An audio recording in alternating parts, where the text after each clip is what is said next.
পৃথিবীতে এমন অনেক জায়গা আছে যেগুলো মানুষ হয়তো এখনো পুরোপুরি আবিষ্কার করতে পারেনি, নয়তো ইচ্ছা করেই সেগুলোকে এড়িয়ে চলে। এরকমই এক রহস্যময় স্থান হলো কৈলাস পর্বত। যারা এই পর্বতে আরোহণ করার চেষ্টা করেছিল তারা নাকি ভয়ঙ্কর কিছু অভিজ্ঞতার মুখোমুখি হয়েছে। যেমন হঠাৎ করেই নখ চুল খুব দ্রুত বেড়ে যাওয়া। শুধু তাই নয়, অনেকে অস্বাভাবিকভাবে দ্রুত বার্ধক্যের লক্ষণও অনুভব করেছে। কিছু মানুষের মতে সেখানে সময়ের প্রবাহ নাকি আলাদা। সাধারণত পৃথিবীতে যেখানে 5 মাস নর্মাল সময়, সেখানে নাকি 1 মিনিটের সমান আমাদের পৃথিবীর নর্মাল 5 মাস। তবে সবচেয়ে আশ্চর্যের বিষয় হলো, যদি প্রকৃতি বুঝতে পারে যে কেউ কৈলাস পর্বতে ওঠার চেষ্টা করছে, তখন নাকি কিছু অদৃশ্য শক্তি তাকে থামিয়ে দেয়।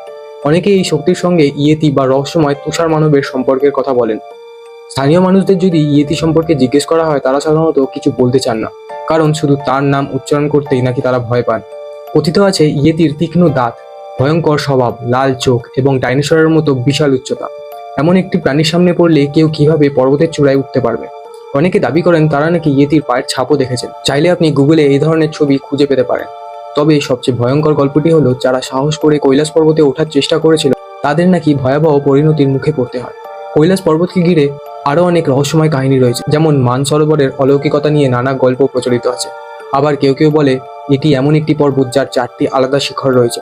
এইসব রহস্যই আজও মানুষকে বিস্মিত করে এবং কৈলাস পর্বতকে পৃথিবীর সবচেয়ে রহস্যময় স্থানগুলোর মধ্যে একটি করে তুলেছে।